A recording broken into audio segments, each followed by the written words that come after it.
It's Gorman in the Morning with Fletcher and Ryder. Now, 92 KQRS. Gorman in the Morning, Minnesota's 92 KQRS. Good Tuesday morning. It is August the 12th. Paul Fletcher, I'm feeling Minnesota, so let's just dive right into some headlines. All right, let's do that. They're going to have to take their attention off the St. Paul monopoly for a second. Okay. St. Paul Mayor Melvin Carter says that hackers have posted 43 gigs of data stolen from the city of St. Paul on the dark web after the city refused to pay a ransom. Providing an update yesterday evening on the July 25th cyber attack, Carter said that the gang with the stolen data has been described by federal authorities as a, quote, sophisticated money-driven organization known for stealing and selling massive volumes of data with its primary targets, major corporations, hospitals, and governments. Carter said they stole less than 1% of data hosted by the city online and that the data shared appears to have come from a single shared network drive used by the city's Park and Rec department, a drive where employees have, quote, shared their personal files over time. What that means, I have no idea. Wow. That's a bummer. Yeah. I did see something about recipes, so it could be they could get top dollar for this information. Man, that's rough. At a news conference yesterday, President Trump announced he's placing Washington, D.C., the police department, under federal control and deploying National Guard troops to the city. He also revealed plans to send 500 federal law enforcement officers and 100 FBI agents to patrol high-traffic areas and known crime hotspots. While Trump has complained about the crime in the district, violent crime there has fallen to a 30-year low as of January, according to the U.S. Department of Justice. Well, you never know when someone's going to attack the Capitol. It's good to have the National Guard on hold, ready to go.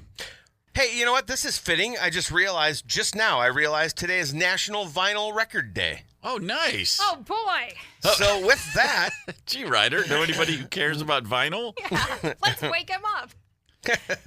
Maybe we'll wake him up some other day. Well, maybe it'll be... Do you have any double duty today on National I Vinyl Record Day? I am proudly wearing my Down in the Valley t-shirt. Nice. Yes. But will you be working at all, pulling any part-time hours today, of being it's a special day? No? Okay, good. No. That's good. I just want relaxation for you, that's all. I mean, in my world, it's Vinyl Day every freaking day. That's true. Yes. That is true. Yeah. Robert Plant and Saving Grace, it's appropriate that we announce this today, will celebrate the September 26th release of their debut self-titled album. I guess it is, kind of, right? Yeah. Saving Grace. Haven't they done stuff before, though? No, not an album. Okay, fair enough. It just seems weird to say debut album, that's all. They're going to do 2 club shows at Circuit in London on the 28th, and then the band will do a U.S. tour October 30th in Wheeling, West Virginia. Closest it'll be to us is the Vic Theater in Chicago, November 12th. You've played the Vic? Oh, yeah. That's a legendary spot, is it not? Pretty fantastic. Is it kind of the... Playing. Actually, I almost gave something away I'm not supposed to talk about. I'm not playing there in December. I didn't say that. Okay, good. Oops. Good thing is you won't get in trouble. That's right. Vic and the Metro, kind of like, are those the two most iconic? One's a club, one's a theater, vibe-wise. But they're very iconic. Been around forever. Fair enough. I give Bob Plant eternal credit for just doing the stuff he wants to do. I mean, no one on planet Earth is sitting around going, I wonder what's the saving grace all about? Like, no one's sitting around. There's not a groundswell where people are like, come on, Robert, do it. But he's going to do it. And then people will listen and go, well, it's always pretty cool, whatever he's doing. Yeah. I mean, the man for 45 years has been like, no, I'm good. I mean, the Zeppelin thing, it's over, guys. Yes. Just get on with it. Right on, Bob. A cultural icon that helped shape Gen X and older millennials is going away. AOL is shutting down its dial-up internet service after 34 years. Once a leader in the early internet era, the service which connected modems through phone lines, you're hearing it now, they had millions of customers once upon a time, of course, and even as late as 2015, AOL had more than 2 million dial-up customers. That number has dwindled to the low thousands. The service will be discontinued September 30th. Pour one out for AOL. Man, there was a time. It was like Camelot, wasn't it? We were all on AOL. Instant AOL, Messenger. Once upon a time, AOL was Google. Of course. You know what I mean? Maybe not as big as Google is now, but they were top of the mountain. AOL to me was the entirety of the internet. Yeah, I didn't know internet other than everything went through AOL. Yeah. When people would say, "Oh, you can go to these other websites," I was like, "What are you talking about?" But you went to those websites through AOL. Yeah, right. Exactly. Yeah, what do you mean? For sure. What's a browser? I just know how to get on AOL. That's all I knew. Yes. First time I heard somebody use browser, I'm like, you mean AOL? They're like, no. I'm like, what? Yeah. So, yeah, it was the entirety, like you said, 100%. That was it. Mm-hmm. Superstar eater Joey Chestnut crashed CHS Field over the weekend to check out a Saints game and, probably to crush the ballpark challenge called Land of 10,000 Calories. That is a 6-foot-long hot dog topped with pulled pork, mac and cheese, bacon, jalapenos, and barbecue sauce, and served with 6 feet of fresh fries and jalapeno poppers, plus... Wait. Start over. Do that again. You want all of this again? Yeah. You're running through it, and I cannot keep up. 6-foot-long hot dog. Okay, 6 feet of hot dog. Pulled pork. Okay. Mac and cheese. Okay. Bacon. Jalapenos, barbecue sauce, 6 feet of fresh fries and jalapeno poppers, plus 4 20-ounce drinks. It all weighs in at 24 pounds. Joey Jaws and fellow competitive eater Notorious B.O.B. downed it all in less than 29 minutes. Oh, I'd definitely do it again. I don't think I've ever won any kind of event in Minnesota, so this is awesome that I finally got a win in Minnesota.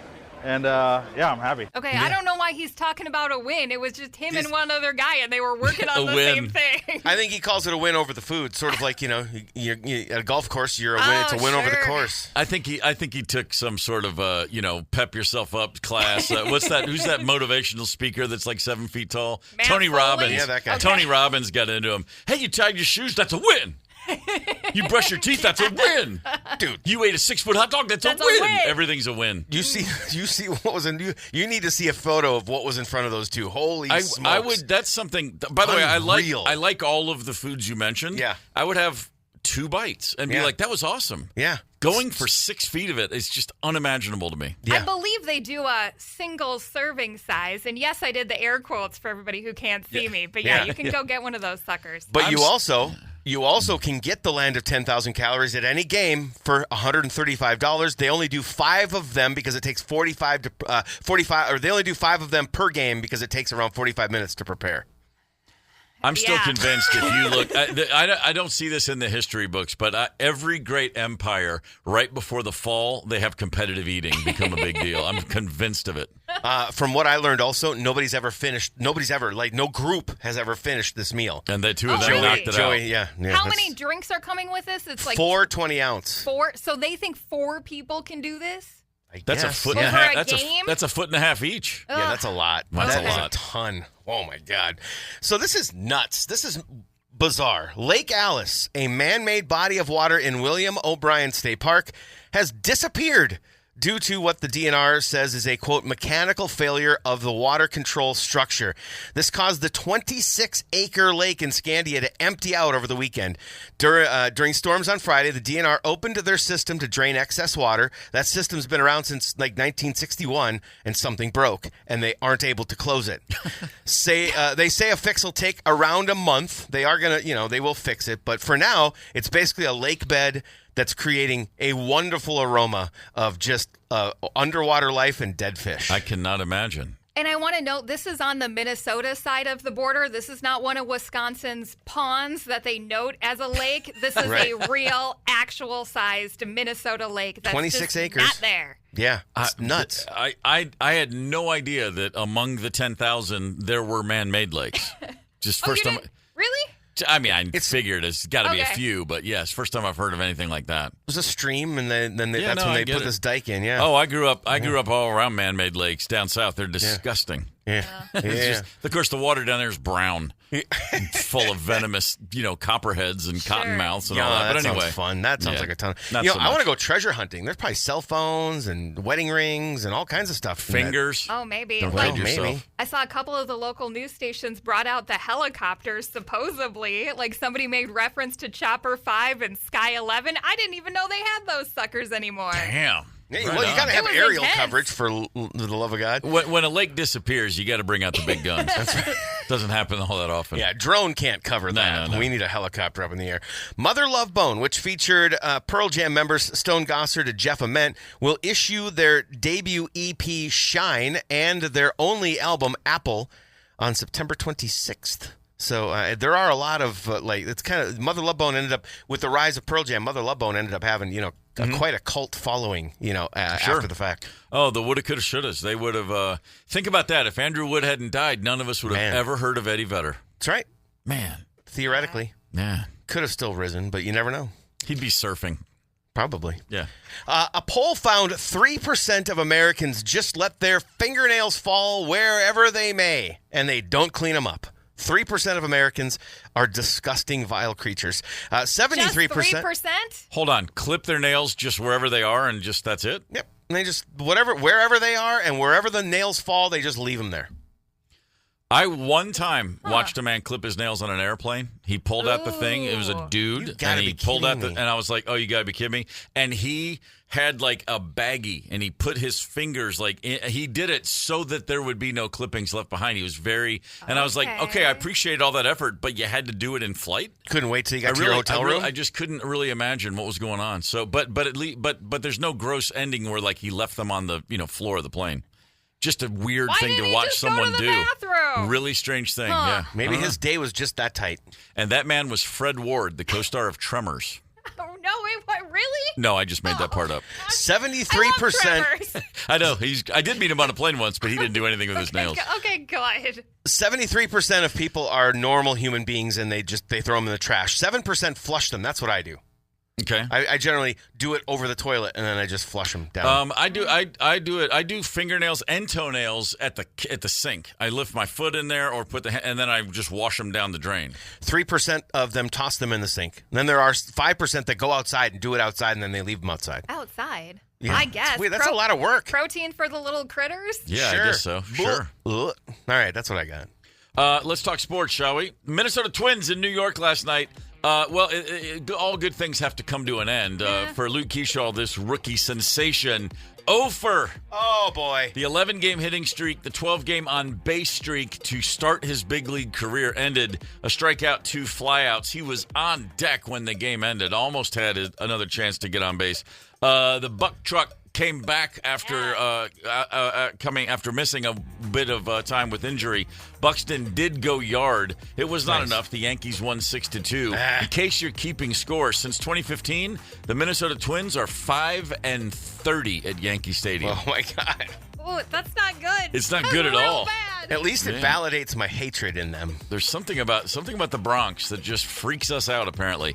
ESPN has put their future power rankings list together, which teams are primed to be the best in the league, not just this season, but for the next 3 years. Okay. No surprise at the top of the list. Your top 4, Philly, Baltimore, Kansas City, Buffalo. But number 5 is someone's Detroit Lions. Come on, Ryder. Despite Ryder's concerns about their depth, everyone's still feeling very bullish about that team for the next 3 years. Okay. Your Vikings, our Vikings, I should say, number 11 on the list.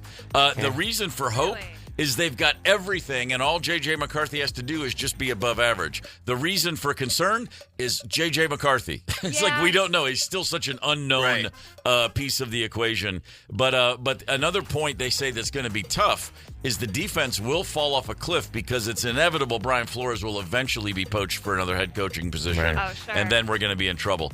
Finally, one last note.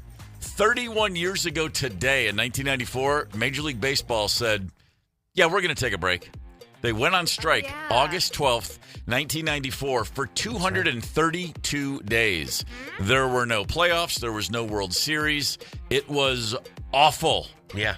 Especially for fans in Montreal, because the Expos were absolutely the best team in baseball that year, and they most likely would have brought home a trophy. Wow. Within 10 years, they were moving to Washington. That World Series championship in Montreal might have really changed the course of baseball. Wow, I didn't even think about that. Yeah. This is actually, I'm sure there are people listening that would agree. This is where baseball lost me. That this was the strike that I created other habits. I never went back to the length that I was prior. It lost countless fans. But the one great thing about this strike, it was a real boon to the steroid industry. Yeah, that's Major League Baseball made the decision. We're not gonna care if these guys are jacked. We need people in the seats. And my God, the drug companies were like, "Oh, sweet, Game on." Yeah, you got that right. Hey, Maplewood, what's happening this morning? Maplewood, Minnesota. Glad to have you with us. Yes, one of our favorite woods. There's the usual suspects, but Maplewood is on the list. Mm-hmm. I find it odd that just because of the city, the shape of the city on a map, it's described as a weird lump or a thin leg. Yeah. Okay. They're a weird lump. apparently. So we'll just always refer to our friends in Maplewood as a weird lump. I love think. Maplewood. I love a good Dagwood as well. Just a good sandwich, way too big for my mouth. Nothing wrong with the sandwich. Nothing wrong with the sandwich at all. Gorman in the morning. Coming right back. 92 KQRS. Streaming from 92KQRS.com. Gorman in the morning is back. 92 KQRS. Gorman in the morning, Minnesota's 92 KQRS. Hey, we've been having some fun this summer with some listener hangs.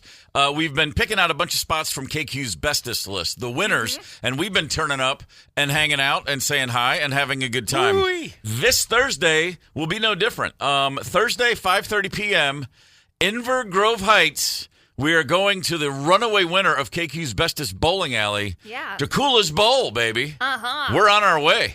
You must be excited. You've been talking about us going bowling together since April, since we started. I don't bowl nearly enough, but every time I'm there, it just brings the flood of growing up in what I would call a bowling family. My dad was a Brunswick and Ebonite guy for years and years, working for both companies. We had a garage full of bowling lockers. I'm so jealous of this. You had other bowling furniture in the house we had tables. When you look at your mid-century Jetsons-looking coffee table at a bowling alley. We had those in our house. Wow. Pretty awesome. With the ashtray and the cup holder and everything? All of it. Yeah, sure. Yeah. Lots of cool. and those hard plastic chairs and multicolors. We had the whole thing going on. Will you have your own ball and shoes on Thursday? No. Okay. I haven't had my own ball since it was a 12-pounder. I still have it. It's an Ebonite, has my name on it. Oh, really? Oh, yeah. Oh, it's still there. And it's a fingertip grip too, so you just put the tips in. I had this. I was way better at 12 than I am now. Make no mistake about it. Okay. These things happen. Is fingertip grip, is that typical for high-end bowlers? I don't know anything. I don't even know what the hell that means, man. Here's the deal. They are going to hold a couple of lanes for us. Maybe we'll do some teams and people can throw a couple of frames, that sort of deal. So there'll be some ringers. We'll be able to. We'll set that up. Like 4th and 7th frame, you bring in a ringer just to see what happens. Something like that. Yeah, I like that. We'll have a good time. Yeah. Decula's in Inver Grove Heights, 5:30 p.m. It's going to be very, very nice. I know a lot of people. Paul, you're one of these people. You're a car guy. You love the roar of a great, you just love that purr of an engine. Mm-hmm. You can't get enough horsepower. Smell of the fuel. Yeah, you're the kind of guy who, you see a Tesla or an EV of any sort go by and it kind of makes you sick. You're like, oh, that's not driving. Come on, man. That's like a golf cart, for God's sakes. That's not true. Oh, come on. You know it's true. There's a part of you that just rolls your eyes. 12 years ago, I bought a Prius. And I drove it around I loved it. It's my favorite car. It's my favorite car I've ever had. And I allowed my family to talk me out of keeping it and getting something else. And I've regretted it ever since. It was awesome. Wow. And I tell you why I loved it so much. It was the best vision. I could see everything. It was like it was just one of those things where what happened was I was on the road in 2013 a lot, and I would rent cars on days off in various places, and I just kept finding Priuses to rent, and I was driving. I got so used to it. I was like, oh my God, I can see everything. I felt like I was in a 360 glass tank. It like was a Pulpmobile. Yeah, that's what it felt like. For whatever, I don't know. I got used to it. I'd get back home. I'd get in my old car and I'd be like, well, I can't see as well as in a Prius. Sure. So anyway, I finally got a Prius. I loved it. Yeah. And man, did I get grief from so many unexpected sources. But I would have been one of those. But the whole thing was like, oh, what? You got sick of cars? I'm like, oh, for God's sakes.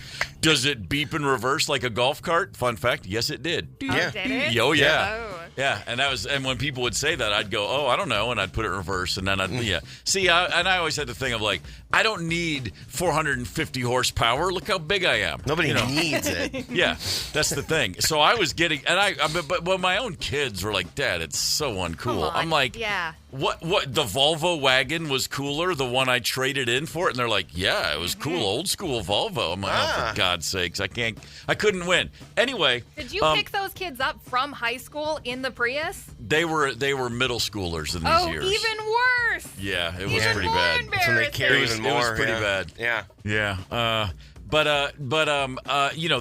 They would say to me at the time, I hate that car. And one time we took it on a 4-hour drive, and both kids never in their lives reported car sickness, and they both were car sick. Oh, really? And I was like, stop. You've convinced yourself. And I've never forgiven them for that because they ruined our day trip by claiming we should have taken the other car the whole time. Wow. And now I realize maybe I jumped the gun. Maybe they really were car sick because apparently they were right. Yeah, you have no idea what a bitter pill this is to swallow. There's no way they're listening, right? Researchers, my kids right now, God no. Oh, Okay, I'm sending them this audio. Researchers are saying that electric vehicles are making people most likely more car sick Really? than regular good old fashioned cars. And here's why. How is that? Here's why. There is some science behind it. You don't have the rumble of the engine. There's not the same familiar vibrations. You don't hear the engine. You can't tell subconsciously that you're about to speed up or slow down. There's just fewer signals for your brain to process. So the brain has fewer clues, and you add it all together, and they call it a neural mismatch. Basically, your eyes and your inner ear, your body, they're not all on the same page with the vehicle you're riding in, and that can trigger nausea, car sickness, and ultimately vomiting. Is it because we're hearing this weird space noise?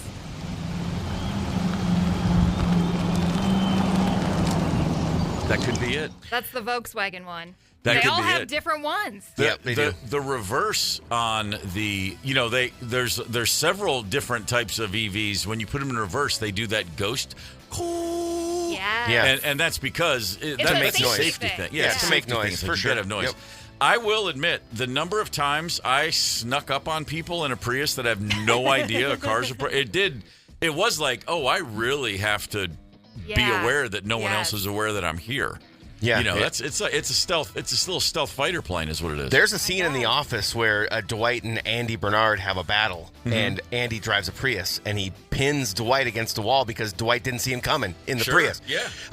But there is something to the acceleration deceleration, I think, because it can also, not only do you not have the cues, but it can be more abrupt. Yeah. You know, a traditional motor, you have a wind up and a wind down, and this it's not a gas pedal in an electric car, it's an on and off switch. Yeah, basically. right. And so it's either you're going or you're not going, right? We've driven a lot of full electric cars for a long period of time. Never owned one, but we've driven a lot of them, and we never really had any car sickness issues, just for whatever that's worth. Good. I think that sometimes studies just get money to have money. No, this makes sense. This checks out to me. I think that there's so many levels of subconscious inherent connections between people and machinery, between every aspect of your life that we just never notice and fail to recognize and would never give credit. Like this to me, someone saying an EV can make you sick because you're not getting those normal cues. That's like when someone says twins can read each other's minds, and I go, I believe that. Yeah. I don't question that for 1 second. I think we're way more connected to the entire universe around us than we want to admit as Western men of science. Makes sense.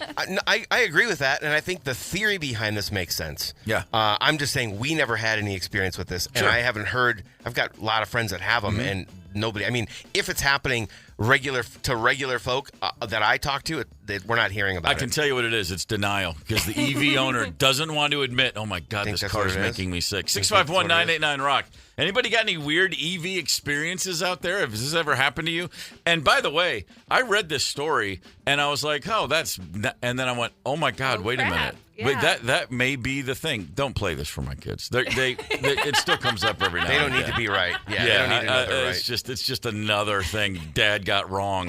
Apparently, it was bad enough that I owned the car. Then I had to make them sick, and then I had to deny them that sickness. I turned into my own dad. You're not sick, you're lazy, or whatever he would have said at the time.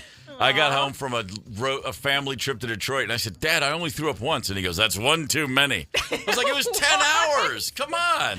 Couldn't give me a break. It was a new personal best world record for me.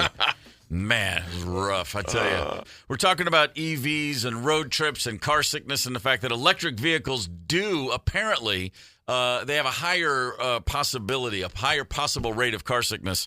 Your brain's not getting the normal signals, the roar of the engine, the brakes, blah, blah, blah. Right. It's a very different experience. What's not a different experience is the arguments you have over what to listen to when you're driving. So here's a question. I'm going to throw it to both of you. Okay. We're on a 12-hour road trip. We're going to leave here, and we're going to drive to Nashville, which, fun fact, is about 12 hours. Yeah. At least the way I do it. And and we're going to listen to one singer for 12 hours. You pick one, and you got to go 12 hours deep with that singer. Who you picking?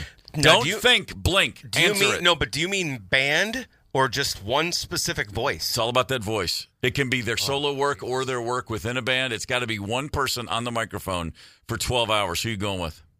Ryder? Chris Cornell. That'll work. Yeah. That'll work. I get all my Soundgarden. Get your We Audio some Slave. Audio Slave. Some Temple of the Dog. Get some of that. we're gonna throw that in one some... from the single soundtrack, that acoustic number that was always Seasons. so nice. That's a great song. Go. Seasons, yeah. Yeah. There we go. Done and Okay. done. All right. Well, you know what? I was thinking, gave it some thought, but when you say one singer, one voice, I have to go Eddie Vedder and Pearl Jam for sure. And I can also get some of the versatility that she's going to get as well. So I'm going to go with Pearl Jam. I'd drive right into a bridge. And that's not a knock on you. I'm just saying that, man. Does Eddie Vedder have range? I'm being dead serious. I'm not familiar with the catalog. He absolutely has range. Every time I hear him singing, it's just I'm like, man, he's just got that sweet spot. But there's more to it. Yeah, I mean, I'm range, fully ignorant here. I'm just being honest. Range from high to low, maybe not so much. Range in that Pearl Jam's sound definitely can vary when you go beyond the tracks that we hear on the radio. Yeah. They get really aggressive. They can get really aggressive and in your face, but then also super tender and somber with ballads. It's 12 hours of making up your own lyrics, though, because nobody has any idea what he's saying. There you go. See, that's Wizard like on a way? What's going down? It's like 12 hours of 80s REM. Yeah, and I like, know there Michael, are tons of Pearl Jam spit the fans marbles out. Spit the marbles out, Michael. The fun part about being an REM fan in the day, the original REM, when he was the mumbling guy, was everybody had their own lyrics, and you'd be like, "What do you think he's saying?" And then everybody phonetically wrote their own songs. That was fun. That's fine. Except I actually understand the lyrics, and they're quite great. He's quite a great lyricist. Oh, honey, step off the high horse. We're having fun here. You guys are coming at me. I'm going to defend myself. Backed into a corner. Oh, sure. Go get another Pearl Jam tattoo. Ryder says her precious little Chris Cornell, and you guys are like, oh, this is beautiful. Yeah, that's right. And then as soon as I say my guy, I get picked on. So I'm going to defend. We don't speak ill of the dead, at least not Chris Cornell. Do I have to picture him in shorts? Can I at least put him in a nice pair of pants? Who, Eddie? Yeah. All he wears is pants now. Oh, I see him. He hasn't worn shorts since 1992. Well, that's the last time I listened to him, I guess. All right, what are you listening to? You got 12. Steve, what? Who are you picking? Oh, James Brown. I don't even care at this point. This is easy. There we go. What, are you kidding? There's no such thing as too much James Brown. That's true. And when you're, by the way, midway through Indiana, you're going to need the King of Soul to come in, the Godfather of Soul to come in, the hardest working man in show business and perk you up. Yes. That's just how that works. That's how that works. Sure. Yeah. Everything you guys say is right. Everything I say is wrong. Don't you dare start to tell me Eddie Vedder's more soulful than James Brown. I see He's got so much more soul. I see that forming. I see that thought forming. Listen, man, James Brown has. Never mind. I can't even get started. Now we're on. It's on. Bring it. Oh, we'll throw hands before the end of the day. Putting the question out to people who have worked at music festivals in any capacity. What's the weirdest thing that you found having been left behind? When you take 10, 15, or 30,000 people and put them in a field for a day or two or three, and then they all go home having had the time of their lives, they leave behind a bunch of nonsense. Yeah, they do. And man, some answers already. First things first. A friend of mine worked security at a music festival and found a perfectly sealed burrito inside a shoe. Wow. Not a food container, in a shoe. Well, that's how I keep my burrito safe. Well, of course. He took it home and ate it. He said it was the best burrito he's ever had. He still talks about it 3 years later. Oh. Wow, that's good stuff. That is unreal. Well, if it's the best burrito he's ever eaten, I'm going to have to try a little bit of shoe time before I digest my next burrito. It could have been his first burrito, and I think we all remember our first burrito. It's like, oh, my God, I never knew food could be this good. Yes. I mean, come on. Your first burrito is pretty special. Nothing makes a burrito better, though, than some shoe sweat and sun. Well, sure, man. You know, it just fits right in there. It's the same shape. You just slide it right in there and let it just, that's pretty good. A lot of good ones. A small bottle of breath freshener that turned out to be liquid LSD. Ooh. Holy Hannah. I had a little Visine bottle. The eyedropper thing, right? Visine eye drops someone gave me. It was not Visine, it was liquid LSD. And a guy, a member of the general Grateful Dead touring community gave it to me, so it was going to be good acid. He's like, hey, man, just one drop on the tongue. Yeah. And I put that in my doctor's bag, my purse that I travel around with forever. And it was in there, and I never tried it. I was just like, okay, cool, thanks. Yeah. And I kind of forgot it was in there. And then there was a time going through immigration on an international arrival, and they were going through bags left and right, and I'm looking in there, and all of a sudden it hit me. I was like, hey, I got a vial of liquid LSD on my person. Yeah. And I don't think they want that here in Italy. Very dangerous game that you're playing. And I thought to myself, because what if the guy says, is that really eye drops? Put it in your eye. And I was like, oh, God. So I'm standing there waiting for my suitcase and holding my bag, and then I pulled the thing out, and I acted like I was putting it in my pocket, and then it just fell to the floor, and I acted like I didn't know I had dropped it, and thankfully nobody said, hey, you dropped your eye drops. I just walked away from it. Wow, well played. If I did that now, the CCTV would have me, and I'd be in an Italian prison, but the food would at least be good. Wow. Good call. That's the best place to go to prison, probably. What are you going to do? How about this? $8 in quarters in a perfect little stack. I could see that. When you're tripping balls at a festival, you're like, I just want to build a stack of quarters. I mean, that makes sense. And you want them perfectly Yeah. stacked. Yeah, you do. You're Absolutely. waiting for the beer vendor to come around because that's going to be an $8 setback. For sure. That's very true. Sure. Yeah, That's very true. Oh, this is a good one. A home answering machine. And this was only like 10 years ago. When's the last time you saw an answering machine? And why do you have it? Why do you have it at the festival with you? With the tiny little tapes, you're probably trying to bootleg the show, trying to record the band. Maybe. Oh, wait, the Replacements have a song called Answering Machine. I was like, wait, who's got a song called Answering Machine? Someone has to. And I was like, wait, the Mats do. Although I doubt they were playing at that particular festival. Probably not. Probably not. Wow. Were they planning to throw the thing on stage to show their support for the band? I'm not really sure. Maybe 651-989-ROCK. Have you ever left something behind, or better, have you ever been working on site? I like this one. A tooth. Just a good old-fashioned tooth. Yeah, that'll happen. Mosh pits happen. Yeah, they do. Teeth come out. It's like hockey. And similar to that, a bloody knife, and it was in the grass, and there was a huge pile of blood all around it. Oh, my God. And Somebody they got said shanked. they were trying to figure out what had happened, and they went so far as to call all the local area hospitals and clinics, and nobody reported a stabbing. So methinks that was just some shtick.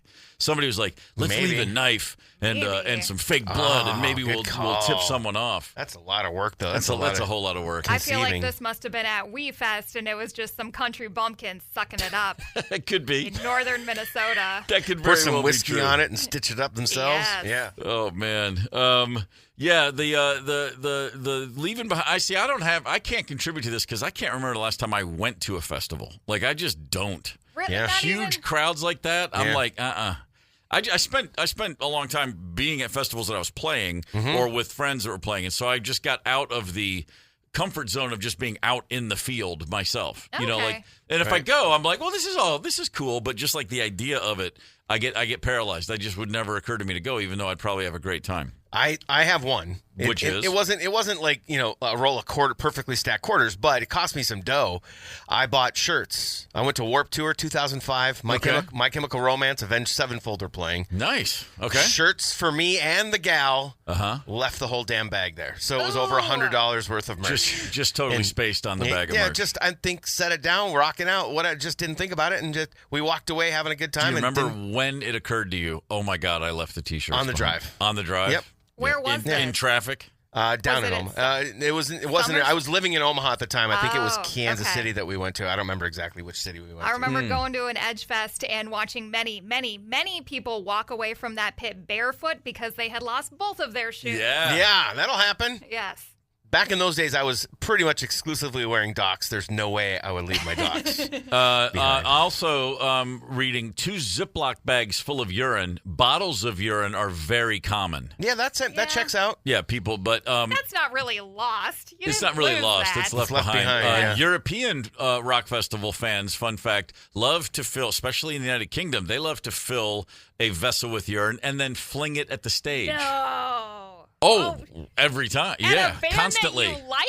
That's Come the thing. on. It's I like thought Europeans were so well behaved. no, but the good news is that none of them grew up playing baseball or football, so they throw like girls, and they can't quite make it. Wow. It's always kind of fun to see that.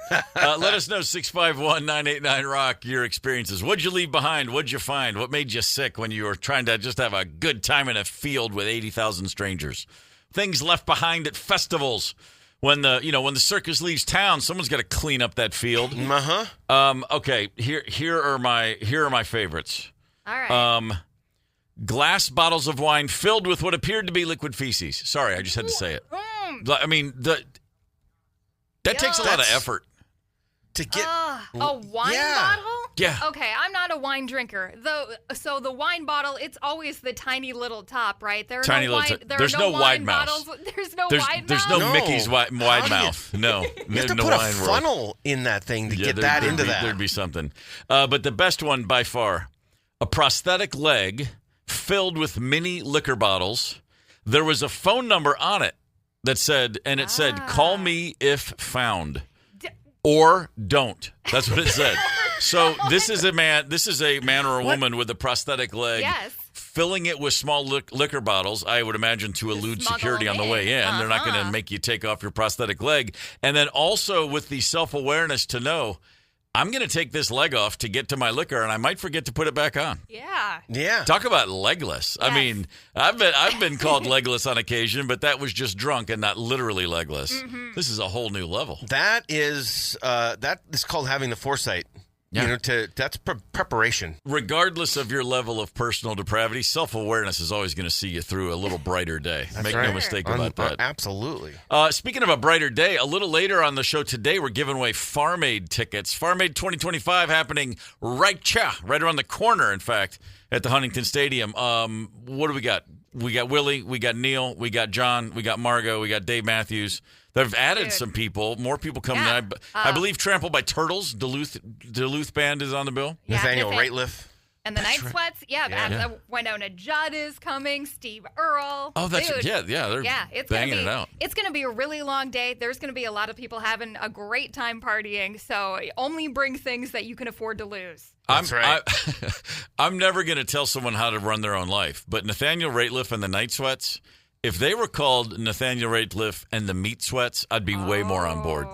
That's way more on board. That's just me. Mm-hmm. Call me crazy. Gorman in the morning. Coming right back. 92 KQRS. Streaming from 92KQRS.com. Gorman in the morning is back. 92 KQRS. Gorman in the morning with Fletcher and Ryder on Minnesota's 92 KQRS. I will say it till the day I die. INXS was an awesome live band. I'm jealous. I saw them twice, and they just crushed it. Who were they opening for one time? I saw them open for the Go-Go's. That's it. Oh, that's wow. And nobody wanted to follow INXS, but believe me when I say the Go-Go's most assuredly did not want to. Yeah.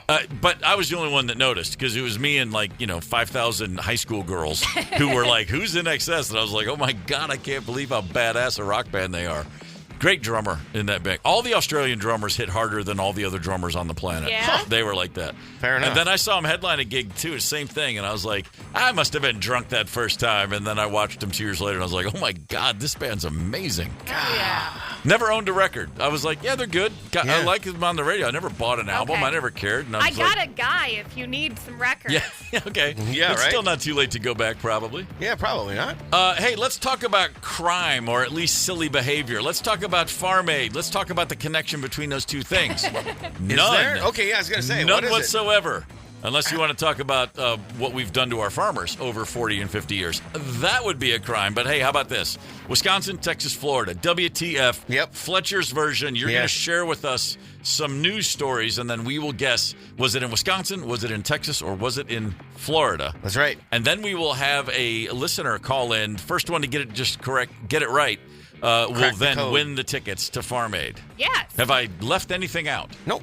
Second, if you're the second one in, we're going to send you to Snow Baron's Heydays up in North Branch. That's where they do the drag races with snowmobiles on grass. Oh, hell yeah. You're getting a family 4-pack. You get to be everybody with you. That's kind of awesome. Yeah. Nice. That we're even cooler than I realized. Yes.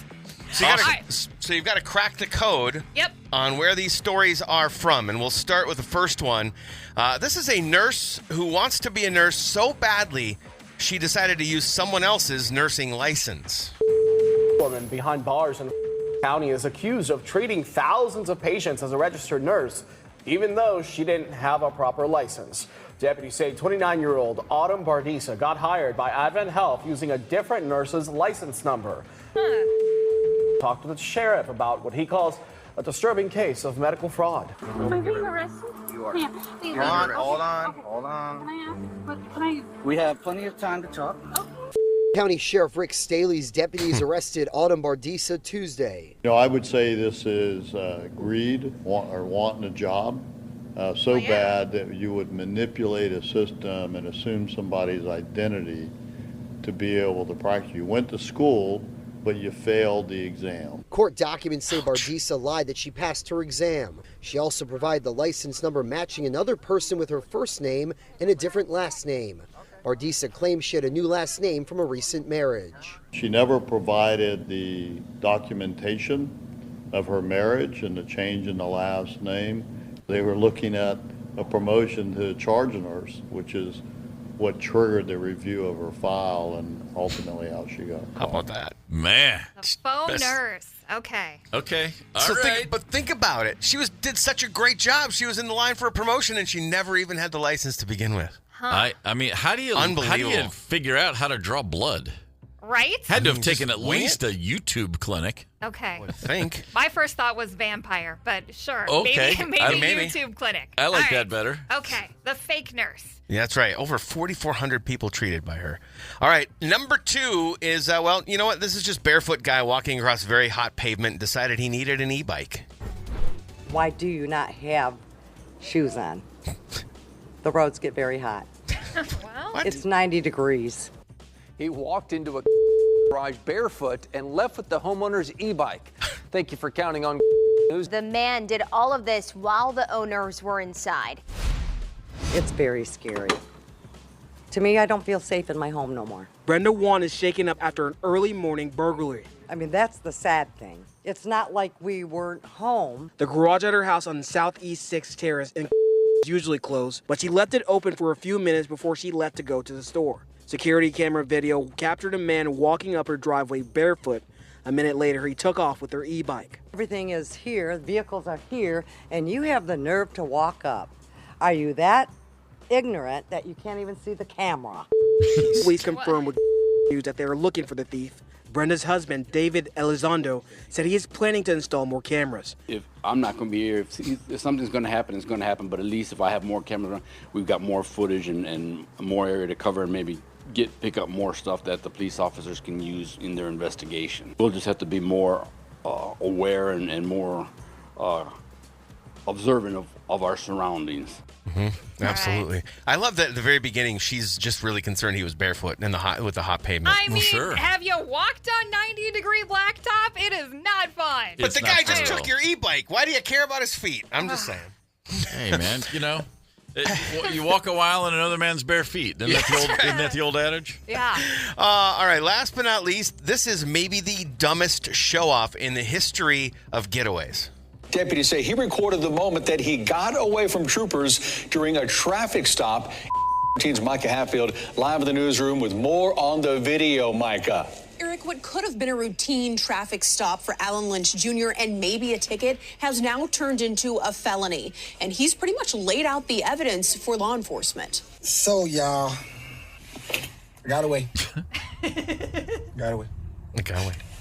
A 5.5-minute video posted by Alan Lynch Jr. to YouTube, bragging about getting away from a state trooper who pulled him over earlier this month. It's just a car that I drive just to get around so the police won't pull me in. That traffic stop on back on February 4th, seen here in the video Lynch posted. Green for the stop is your expired SIM tag. I just got this car today. Okay, do you have your driver's license on you? Yeah, I do. Oh. The 23-year-old takes off, seen weaving through cars on the interstate, passing by them like they're at a standstill. And then you hear a crash. State Highway Beltway. Lynch documented himself, quote, ducking off, as he put it, hiding from law enforcement at an apartment complex that day for hours. But he was identified, located, and arrested this week, charged with felony evading. That places lives at risk needlessly, and he had a cavalier attitude about it. This is not Lynch's first rodeo with troopers. In fact, he was out on bond at the time for doing the same thing months before. Not only does evading place the community at large in danger, but it places the suspect in danger, it places the trooper in danger. And tonight, Lynch is out on a $10,000 bond. I spoke to his attorney on the phone, but she said she does not want to comment on a pending felony case. Man, a lot going on there. Dude, yeah, he was absolutely full of himself. I mean, just and to do that and then do it again and record the whole thing, absolutely, like I said, dumbest show-off in the history of getaways. I'm assuming, Ryder, we've got good news. It looks like Peter from Blaine has cracked the code. Yeah, there, Peter. Right on, Peter. So let's rewind our stories, or recap, I should say. First, we have what was it? The nurse who used another nurse's license. Yeah. Okay, Ryder, you have any thoughts on this one? Okay, used it for good, not evil. So I'm going to go with our Midwestern friends in Wisconsin. I like that thinking. Yes. I am going to say for no reason at all other than just throwing a dart into a dark room. Texas. All right. Well, Pete, what's the correct answer? Florida. Oh. Man, both swung and missed. How? Yeah, we did. How do you miss Florida on that one? What do you mean? How do you miss Florida? Was it not on that crazy? one? Was it not crazy enough? Is that why? I liked so Ryder's. generous. I liked Ryder's thinking on that, Yeah, which is hard worker. Hard worker, trying to do good. I was going to say, maybe we somehow come up with a way to look past the license thing being shown. She's up for a promotion. She's obviously good at it. Yeah. Anyway. Story number 2. All right, number 2, we had the barefoot guy walking across hot pavement stealing an e-bike. Okay, again, real concern for your neighbor. The woman was very concerned about this dude's bare feet. I'm going to say Wisconsin again. I'm going to say it was a woman who had moved from Wisconsin to Florida, which is where this happened. All right, in Florida, you say. All right, Pete, what's the answer? It is Florida. Nice. There's one for Steve. She could not run that Midwestern care. No, absolutely not. And last but not least, we had the dumbest show-off in the history of getaways. This guy recorded his entire getaway, including the actual pullover. Yeah. I was leaning Florida based on the stupidity, but then the reporter said it wasn't his, quote, first rodeo. So I'm locking in Texas. Ooh, maybe that's what tipped me. I went in the middle of it. I immediately went Texas, too, and maybe my subconscious caught up to you. I'm saying Texas. All right, Pete, what's the answer? Texas. There it is. All right. That one goes to Steve. You see us working here. Ryder, I'm so proud of you because I left that rodeo line in there on purpose. I thought it could also steer you guys elsewhere because you could be thinking it's a red herring that I'm leaving there intentionally. But oh, no, I found that little nugget. Yeah, buddy. Yeah, well, buddy. Right on. Well, all right. Idiot. Pete from Blaine's going to have a good time at Farm Aid. Nice work, Congratulations, Pete. Thank you very much. Appreciate it. Thanks for listening, man. Gorman in the morning.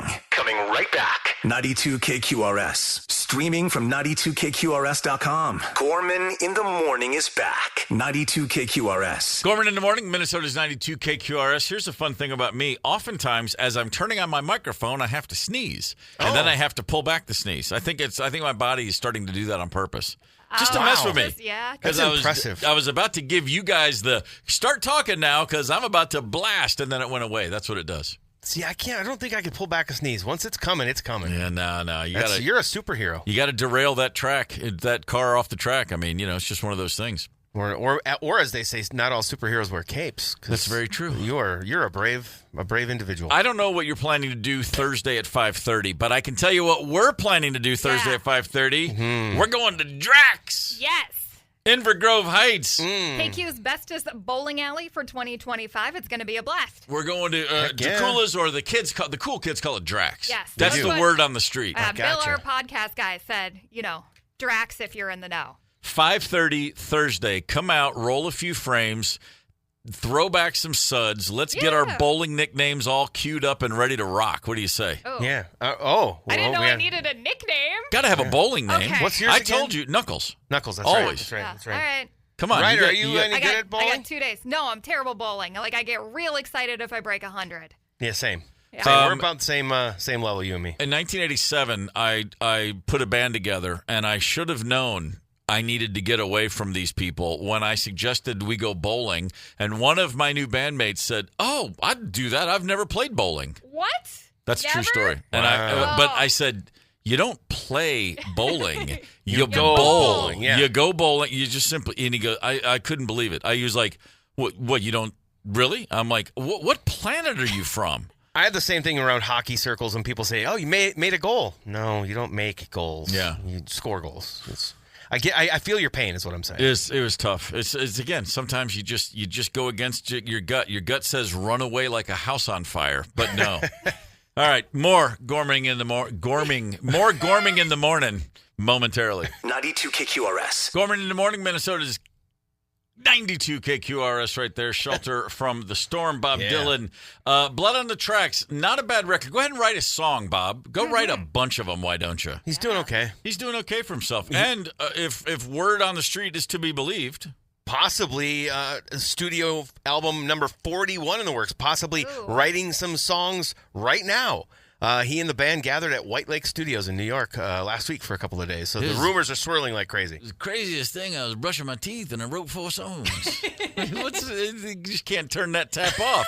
Yeah. Imagine being that guy. Yeah, but if you have that, do you want to turn it off? I don't know. No, I don't think he's sweating it. No, it's that Midwestern work ethic. That's exactly right. That's what it is. I dare call it agrarian, for crying out loud. He's the farmer of songwriters. It's not a knock to say Dave Pirner hasn't quite got that many in the chamber, but my man's written a whole heck of a lot on his own. I mean, if you're going to be a songwriter for Minnesota, you're just going to have to put your shoulder to the wheel. Put your shoulder to the plow. Just make it happen. How many more farming weird connections can we make between toiling the soil and writing songs? I think we've done enough. Plant the seeds, baby. Okay, it's time for the last word. How about a quick love story? Okay, this is true love. This is the kind of crap you wish you could see on a Lifetime movie. Bring it on. 1993, small village in Croatia, a young girl named Milena was accidentally shot by a hunter. Ooh. She survived. Okay. Ouch. Afterwards, she was unable to travel. She was sort of town-bound. The local townspeople and one family in particular took her in, made sure she was cared for. In 2001, 8 years later, a young man named Klepetan, that's his name, showed up in the village. He instantly met and fell in love with Milena. Wow. He wouldn't leave her side, except when he had to return to his home in South Africa. He would spend half the year in South Africa and then come back half the year in Croatia. He would leave every fall as winter approached, and he'd be right back in the spring. This continued for over 20 years. Back and forth, every year without fail, he returned. In 2021, Milena passed away, and she was laid to rest under an apple tree. And now, 4 years later, Klepetan continues his yearly return. He spends his time at the apple tree, unable to move on with his life. Now, at 35 years old, they're wondering how long he can continue this grueling schedule. I mean, it's a 9,000-mile flight twice a year. Right. I mentioned these are storks, right? This is a true story about storks. Milena, shot by a hunter, nursed back to health. Klepetan, a stork from South Africa, flies 9,000 miles twice a year and would spend 6 months a year with Milena. Oh, and they hatched 66 little hatchlings together. Wow. Yeah. So no word on if the hatchlings come visit. They stay. They're Croatian. They're not good with the Afrikaans. Do storks eat apples? That was like my first thought. Is somebody going to eat these apples? I'm not really sure, but all I'm saying is, if storks can do it, maybe there's hope for us. Maybe. Tomorrow on this show, we're going to play a game called Beat the Jock at 7:25. Oh, yeah. That's going to be fun for somebody, and we're going to be giving away Farm Aid tickets. What's coming up next, Fletcher? Oh, yeah. I forgot. I have a little radio show to do, don't I? I've got 4 packs of World of Outlaws and Heydays. That's that grass snowmobile racing that Ryder told us about earlier this morning. Commercial free around 11:45. And then I'm going to play a song in the 10 o'clock hour that was conceived in a bathroom and inspired by American women in the Bahamas. Wow, that beats my stork story. Do you know what it is? Any day. No idea. Ryder? No guesses. Oh, all right. Fair enough. I'll be listening, you dude. better I will listen. be right here. Right here. The upcoming. On Minnesota's 92 KQRS. Gorman in the morning is also Gorman on the go. Get the 92 KQRS app and stream live or catch the Gorman in the morning podcast anytime. 92 KQRS.